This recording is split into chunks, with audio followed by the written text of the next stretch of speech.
Hello दोस्तों, कैसे हैं आप सब। हमारी कहानियाँ देखने के लिए हमारे चैनल को सब्सक्राइब कीजिए और हाँ, बेल आइकन दबाना मत भूलिएगा। यह कहानी शंकरपुर में रहने वाले एक मजदूर परिवार की है। भोला और उसकी पत्नी लाजो दोनों गरीब किसान मजदूर थे। उनकी बेटी अलका जो शादी करने योग्य हो गई थी और उनका बड़ा बेटा मदन 10वीं क्लास में पढ़ाई कर रहा था और छोटा बेटा राज 7वीं क्लास में पढ़ता था। पति पत्नी दोनों दूसरे जमींदारों की जमीन पर मजदूरी करते थे। भोला और उसकी पत्नी लाजो बहुत मेहनती थे। वह लोगों के खेत बटाई पर बुवाई करते थे। उन दोनों की मेहनत देखकर गांव के सारे बड़े किसान उन्हें बहुत मानते थे। हर किसान चाहता था भोला और उसकी पत्नी उसके खेत पर काम करे। गांव में मजदूरी बहुत कम मात्रा में मिलती थी। भोला और लाजो जो भी कमाते थे उसमें से आधा हिस्सा अपनी बिटिया की शादी के लिए जमा करते थे। भोला, लाजो, अलका और मदन सब बहुत खुश थे। खुशी की बात थी ही लाजो और उसके पति ने अलका की शादी तय कर दी थी। देखो जी, मैं तो चाहती हूँ अपनी बिटिया की शादी जून महीने में बारिश शुरू होने से पहले हो जाए, क्योंकि हमने सारा सामान तो अपनी बेटी के देने के लिए खरीद ही रखा है, जैसे कि गहने, जेवर, साड़ी, कपड़ा, बर्तन, बासन, पलंग, अलमारी सब बन ही गया है। ये सारी बात मैंने समधी जी से बोला है, लेकिन समधी जी कह रहे हैं कि शादी नवंबर में होगा। उनका कहना था कि इस बार अच्छी बारिश की भविष्यवाणी है तो धान की अच्छी फसल होगी और भोज के खर्च को कम कर देगी। चलो, बारिश अच्छी होगी तो बारात का खर्च बिना महाजन को खेत भरना दिए निकल जाएगा और बाकी की सारी तैयारी हो ही गई है। अगर जरूरत पड़ी तो कुछ नकदी रिश्तेदारों से लिया जाएगा। तुम परेशान क्यों होती हो? सब ठीक हो जाएगा, भगवान है ना, सब ठीक करेंगे। धीरे धीरे बारिश का मौसम आ गया। आज पहली बार बारिश हो रही थी तो लाजो ने सोचा आज सबके लिए पकौड़े तल देती हूँ। बारिश में पकौड़े खाने का एक अलग ही स्वाद है। उसके बाद लाजो रसोई में जाकर पकौड़े तलने लगती है। जब तेल की कुछ बूंदें हाथों पर पड़ती है तो किचकिचाकर लाजो बोली, वे अलका, सब जलावन बाहर ही छोड़ दी हो भीगने के लिए कि कुछ अंदर भी लाई हो? हाँ अम्मा, जलावन अंदर कर दिए हैं और अनाज की बोरी को भी अच्छे तरीके से पॉलीथीन में ढक दिया है। अब कितनी भी बारिश होगी लेकिन बोरी का अनाज खराब नहीं होगा। वो सब तो ठीक है, पर तेरे पापा कहाँ है? उन्हें भी बुला ले, गन पकौड़ी खा लेंगे। और सुन, मदन कहाँ है? उसे भी खोज कर ले आओ, जरूर बारिश में भीग रहा होगा। अच्छा अम्मा, अभी बुला कर लाती हूँ। अलका अपने बापू को बुलाने आंगन में चली गई। लाजो ने देखा मदन कोने में बैठा बहुत देर से कुछ पकड़ने की कोशिश में लगा हुआ है। उसने फिर आवाज लगाई, रे मदन, क्या कर रहा है? बड़ी देर से देख रही हूँ, गुब्बी मार के बैठा है। चुप अम्मा चुप, बड़का गेहूं सांप है, उसी को पकड़ रहे हैं। बाप रे बाप, अब तो ये रोज का खेला तमाशा होगा। बारिश आती है तो जीवन के साथ मौत का सामान भी गरीब आदमी के लिए आती है। रुको थोड़ा, खरी जला देते हैं, उसके धुएं से सांप भाग जाएगा। बड़ी देर की जदोजहद के बाद सांप भाग गया तो माँ बेटे ने राहत की सांस ली। इतनी देर में बाप बेटी और राज्य घर में दाखिल होते हैं। लाजो के कुछ बोलने से पहले उसका पति कहता है, आंगन की मेड़ ऊंची कर रहा था, बाढ़ पानी का दिन है तो अपनी तरफ से तैयारी कर लेना चाहिए। इतना सुनते ही लाजो भड़क गई और बोली, कीड़े लगे तुम्हारे मुंह में जो ऐसा कहा तो। अलका की शादी का सारा दहेज तैयार है और तुम बाढ़ की बात कर रहे हो। इतनी देर से शांत बैठा मदन कहता है कि और अम्मा, मास्टर जी कह रहे थे कि नेपाल में भीषण बारिश हो रही है और वो लगातार हमारी नदियों में पानी छोड़ रहा है, तो हमारे यहाँ भी बाढ़ का खतरा है। हम धरती के साथ नाइंसाफी कर रहे हैं तो वो हमसे भी बदला ले रही है। सांप की केचड़ी पर वार पड़ने पर जैसे वो बौखला कर शिकार पर झपट्टा मारता है, वैसे ही लाजो ने मदन को 2 झापड़ रसीद कर कहा, अब जो बाढ़ का नाम लिया तो यही गरम तेल देह पर डालूंगी। खिसियाता हुआ मदन बोला, हमारे बोलने ना बोलने से क्या होता है? उसके बाद सब शांति से वहाँ से निकल गए, पर लाजो को एक अजीब उहापोह की स्थिति में छोड़कर वो चुपचाप सारा कीमती सामान एक छोटे संदूक में रखने लगी। बिटिया के गहने, जेवर और कुछ नकदी संदूक में जमाने के बाद मदन को आवाज दी, बेटा मदन, इधर तो आओ। हाँ माँ, कहिए, क्या कहना चाहती हैं? बेटा, इस संदूक को अलमारी के ऊपर रख दो। उसके बाद मदन संदूक को अलमारी के ऊपर रख देता है। जितनी तैयारी वो बाढ़ से बचने के लिए कर सकती थी उसने कर ली।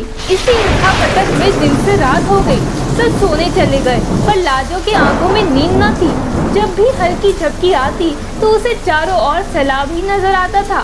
चारों ओर पानी ही पानी। हड़बड़ाहट में उठकर बैठ जाती है। भगवान का नाम लेती लाजो सुबह होने का इंतजार कर रही थी। पर कहते हैं ना, जिस चीज से आप जितना डरते हो वह चीज आपको उतना ही डराती है। रात की खामोशी में लाजो को लहरों की आवाज सुनाई दे रही थी।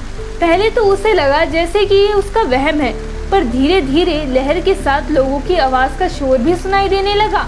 अपनी घबराहट को दरकिनार करके बच्चों और पति को उठाने के लिए पलंग से नीचे पैर रखा तो चारों ओर पानी ही पानी था। अजी, सब लोग उठिए, घर में पानी घुस गया है, जल्दी उठिए, बाढ़ आ गई है। घबराहट से कांपती लाजो ने सबको जगा दिया। सबके लिए तो ये मंजर नया ना था, पर नन्हे मदन के होश संभलने के बाद ये पहली प्रलयंकारी बाढ़ थी।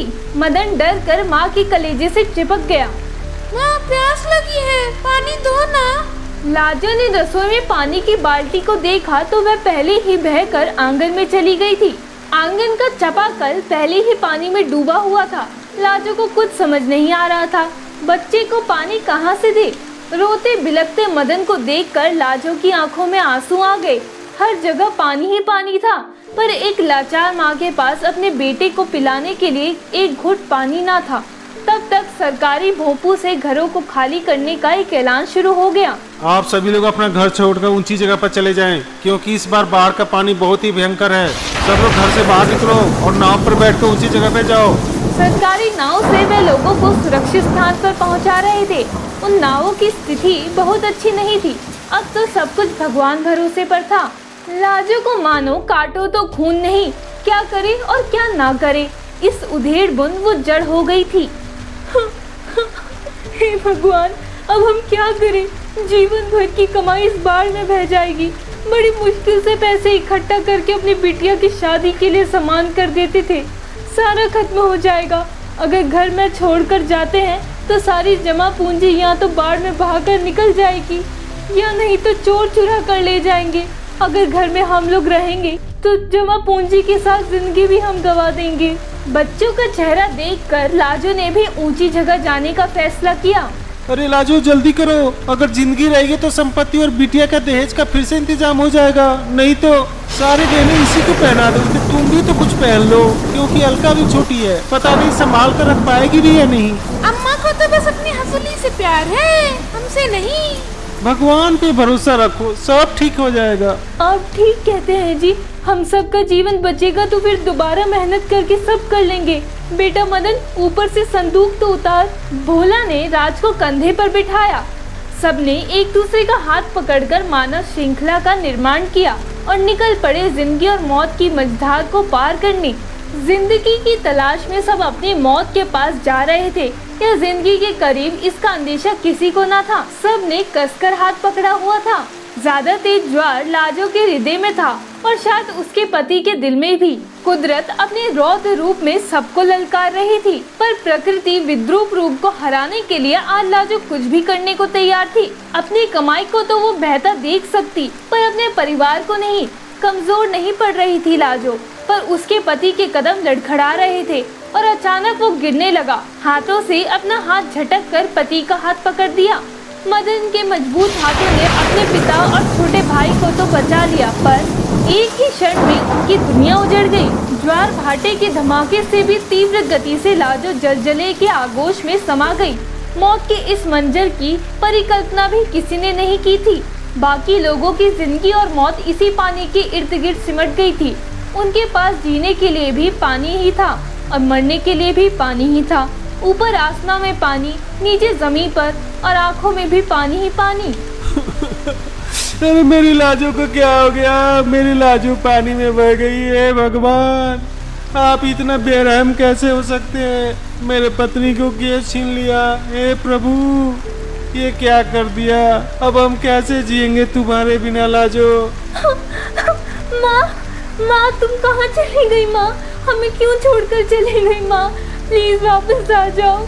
इस तरह सारे फूट फूट कर रोने लगे, लेकिन इस भयंकर बाढ़ में वे लाजो को बचा नहीं सके, क्योंकि वो लाजो की जल समाधि को बेकार नहीं होने देना चाहते थे। दोस्तों, अगर आपको ये कहानी पसंद आई हो तो हमारे चैनल को सब्सक्राइब कर लें, बेल नोटिफिकेशन दबा लें और कमेंट करके ज़रूर बताएं कि आपको ये कहानी कैसी लगी।